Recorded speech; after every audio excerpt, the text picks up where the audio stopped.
Hello, and welcome back to the True Seeker Spotlight interview. I'm Adam Jones, the Communications Director for the Tulsa County District Attorney. And today, I have the privilege of interviewing Lauren Crudup, the Director for our Special Victims Unit. Lauren, thanks so much for being here. I appreciate it. Thank you for having me. So, tell us a little bit about why you enjoy being a prosecutor. Sure.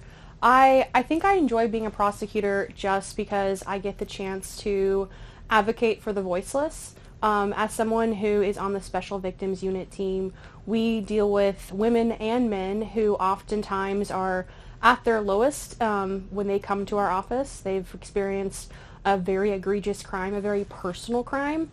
And I think being able to provide that backbone, if you will, to provide that semblance of security in a time where they're very insecure or insecure in kind of where they are at in their daily lives is something that I super enjoy. I'm able to kind of talk with them, lead them through the process, but get justice for them, get justice in a way that I don't think anyone would probably ever imagine trying to get justice for themselves when they come to our office, when they come to us with a case.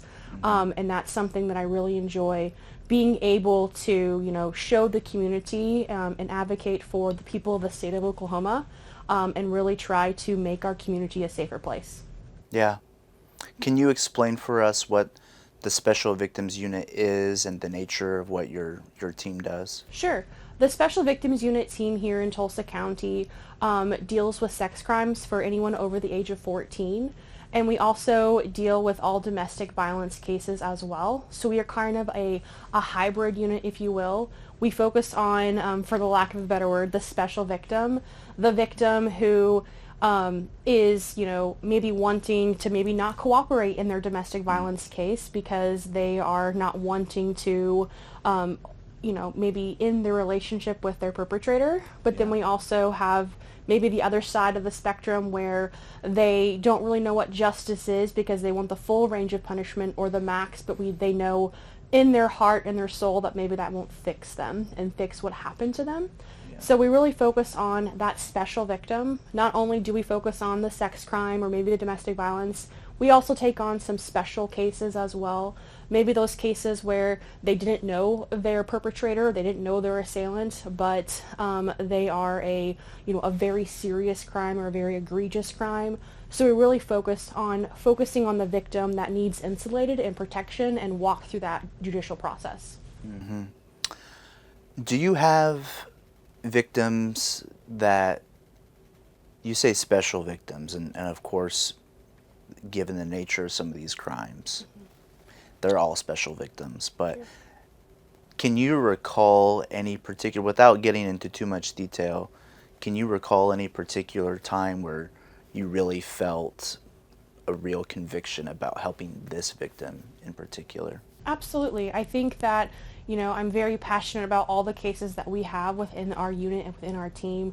But just yesterday, just last night at 10 o'clock, we came back with a verdict on a serial rapist who was, preying on women who were homeless, who were beaten, who were battered, who I think society cast out as a whole. These were the women who are walking the sidewalks, walking the street corners that I think as a community we often turn a blind eye to, that we don't think about.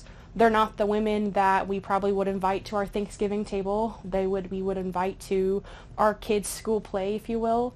But they're still women who are voiceless, who didn't have anyone to stand up for them, to advocate for them, to try to get justice for them. These are women who might have been prostitutes, might have gone to jail, but these are people that are still people, right? So, I think people think of the district attorney's office as maybe just a revolving door of just looking at case files on a desk or behind a computer screen, but the Special Victims Unit really tries to dive in and spend time with these victims to develop a relationship, but to show these women who haven't been given the time of day in their entire lives that they do matter and that they could have said no and that they did say no and that we believe them and we believe their story. And I think that's really important. And you were able to do that yesterday for three 5 women. So 5, yeah. we were able to do that yesterday, and we got 3 life without parole sentences. Yeah. And I called one of the victims last night and told her the news, and was able to share with her that the very first time I went with her, I told her that I believed in her and I believed in her story and I would be there for her. And she was able to say, you held true to your word, and that while this case was pending for over a year and a half, that we were there with her every step of the way. Yeah. What are some trends that you see in your unit right now? Sure. What criminal trends do you see? Sure. I think criminal trends and criminal wise, the criminology, if you will, within Tulsa County, we're seeing an increase in numbers of crime in terms of DV, or domestic violence lethality cases. We're seeing a trend in the higher number of rapes that are being reported. And we're seeing a trend in kind of how local police departments and agencies are reaching out to us for support and wanting clarifications and questions on how to investigate cases and kind of what the next step would be on these types of cases. So we're seeing the trend, and I would say the percentage number where we are at in the year. I think our trajectory is to be higher than we were at last year. How's your team being successful in addressing some of these trends? Absolutely. I think the team is being very successful, and Tulsa County is actually known in the nation for being very innovative in the way that we process and approach cases to take cases to trial.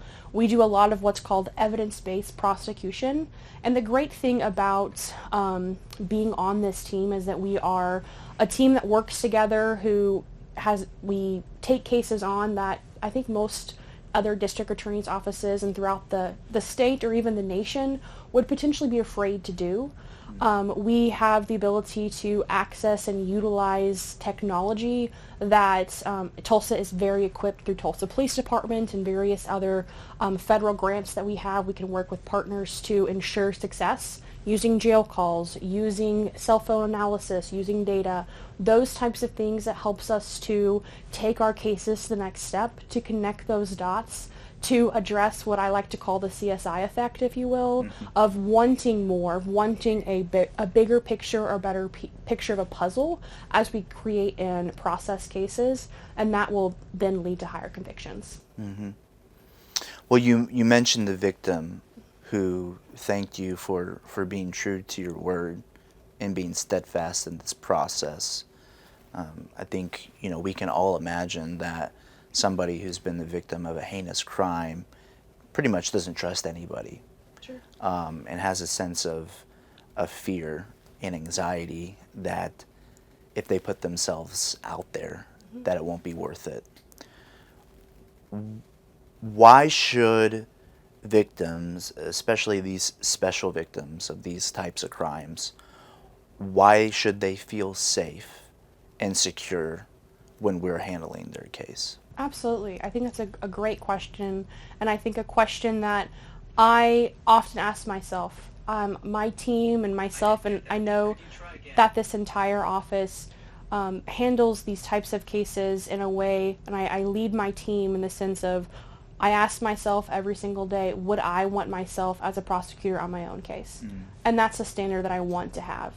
I've been to multiple doctor's offices and various other agencies where you feel like you're telling the doctor or the nurse the same thing over and over, right? You never feel like you're picking up where you left off. And I don't want a victim to feel like they're just a case file on our desk. I want them to feel seen and heard, and I want to remove almost the government aspect of things, the agency aspect of it, and make it more of a personal approach where they feel that they can ask questions, they can process things. Being a special victim unit team, I can understand and appreciate how domestic violence cases can operate. When we're asking a victim to testify against their perpetrator, we're asking them to take a step back and think to themselves, how am I going to pay the mortgage? How am I going to split those costs that maybe if we bring a 50-50 income in, is that going to go away? Am I going to have to worry about child care pickup now because I maybe am separating from my intimate partner who was helping with those tasks?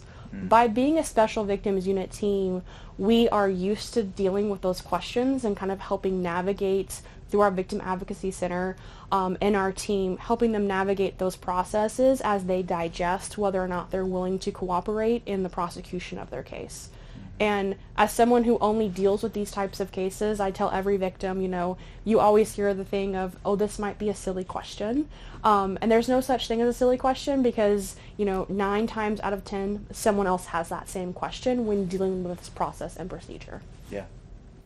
What would you say to somebody who is maybe interested in kind of following in your footsteps and getting engaged in this very rigorous and difficult subject matter, but has a real passion to try and be the prosecutor that they would want on their case? What would you say to that person? Do you mean as, am I talking or giving advice to a potential prosecutor or a potential person?